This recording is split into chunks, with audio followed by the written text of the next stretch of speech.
बाबूजींच्या लक्षवेधी क्रमांक 8 तुकाराम काते. धन्यवाद साहेब. अध्यक्ष महोदय, लक्षवेधी क्रमांक 8 माझ्या मतदारसंघामध्ये चेंबूर. अध्यक्ष महोदय, माझ्या चेंबूर मतदारसंघामध्ये शासनाची बेगर्स होम म्हणून ही जागा आहे.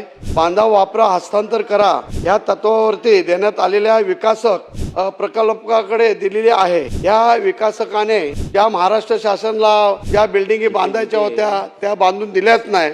माझी खरं लक्षवेधी आहे ती डॉक्टर बाबासाहेब आंबेडकरांचा जो सभागृह आहे तो सभागृह बांधण्यासाठी महाराष्ट्र शासनाने अटी शर्तीवरती त्यांना दिलेलं होतं. परंतु आतापर्यंत महाराष्ट्र शासनाने दुर्लक्ष करून आज डॉक्टर बाबासाहेबांच्या नावाने जो सभागृह होणार होता तो आतापर्यंत झालेला नाही. मी माझ्या या लक्षवेधीतर्फे आपल्याला विनंती करतो की लवकरात लवकर डॉक्टर बाबासाहेब आंबेडकरांचा जो सभागृह हा कधी बांधणार. तिथे चेंबूर मध्ये सिद्धार्थ कॉलनी, आमचे लाल डोंगर, इंदिरानगर या सर्व ज्या वस्त्या आहेत त्या बाबासाहेबांना मानणाऱ्या वस्त्या आहेत आणि म्हणून बाबासाहेबांना जीवापार प्रेम करणारी मंडळी माझ्या चेंबूर मध्ये आहे. आणि हा लोक 15 वर्ष झाली आज हा बिल्डर बांधून देतो, उद्या बांधून देतो, आम्ही वाट बघत होतो. परंतु आतापर्यंत बाबासाहेबांच्या नावाने मोठा जो सभागृह होता तो बांधून दिलेला आहे. मी माझ्या तर्फे मंत्री महोदयांना आणि आमच्या छत्रपतींना विनंती करतो की लवकरात लवकर हा जो सभागृह हा कधी बांधून देणार हेच प्रश्न विचारतो. अध्यक्ष महोदय, चेंबूर येथील 469 हा शासनाचा भूखंड PPP तत्वावर, पब्लिक प्रायव्हेट पार्टिसिपेशन तत्वावर खासगी विकासकाला देण्यात आला होता. पहिलं तर मी आदरणीय कातेसाहेबांनी ज्या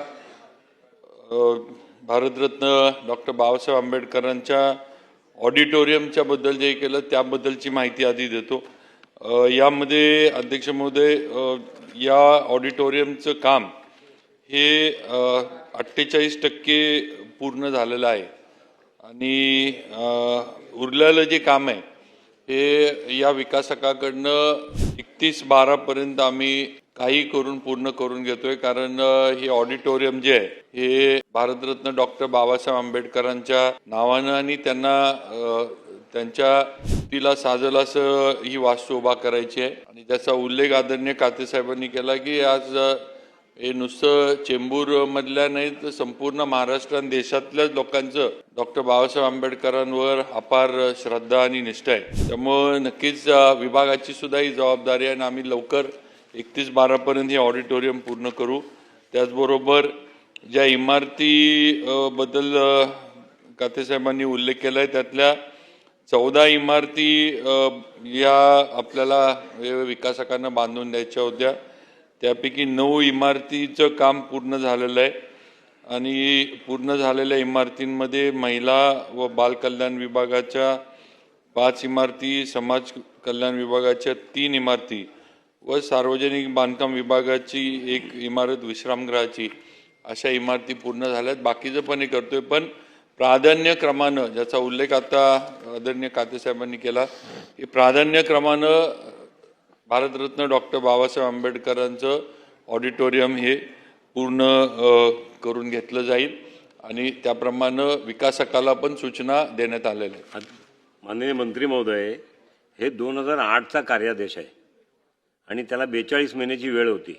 म्हणजे 2012ला हा 2012च्या जूनला संपायला पाहिजे होता प्रोजेक्ट. आपण कोविड सांगतायत अधिकारी उत्तरामध्ये, कोविड 2020 साली आला.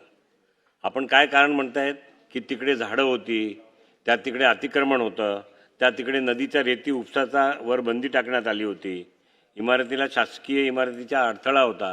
आता ह्या शासनाच्याच गोष्टी आहेत आणि आपण त्यांना आता परत 2027 31 डिसेंबरपर्यंतची वेळ दिली आहे. म्हणजे एक प्रोजेक्ट हे जे सार्वजनिक हितांसाठी आहे. बिल्डरची सेल कंपोनेंट काय पोझिशन आहे तिकडे विचार करा. आपण बिल्डरला जे सेल कंपोनेंट बांधायचं आहे आता त्याला सगळ्या बेनिफिट म्हणजे DCR 1992 आणि DCPR 2034 याचे सगळे बेनिफिट तो घेणार. शासनाला काय वाढवून देणार नाही आणि त्यामुळे याच्यावरती आपण लक्ष द्या. शासनाने अशा गोष्टीमध्ये जर दिलं नाही तर लोकांचा शासनावरचा हळूहळू हा जो विश्वास असतो ना त्याच्यावर तडा जातो. माझी विनंती आहे, आपल्याला सूचना पण आहे की आपण या संदर्भामध्ये एक बैठक लावा आणि त्या बैठकीमध्ये माननीय सन्माननीय सदस्यांना बोलवा, अधिकाऱ्यांना बोलवा आणि ही जी कारणं दिली आहेत ती कशी रेक्टिफाय होईल ती बघा. आणि शासनाला अटी शर्तीमध्ये त्यांना ॲडिशनल जे बेनिफिट रोड विड्थचा मिळणार आहे त्याचा बेनिफिटमध्ये शासनाला काय मिळेल ते पण आपण करा, अशी माझी सूचना आहे. अध्यक्ष महोदय, आपल्या सूचनेप्रमाणे या त्याशी संबंधित सर्व सदस्यांना कातेसाहेब असतील, आपण असाल सदस्य म्हणून, आणि संबंधित अधिकाऱ्यांना आणि विकासकाला पण हे केलं जाईल आणि बैठक ही तातडीनं घेतली जाईल. चला, लक्षवेधी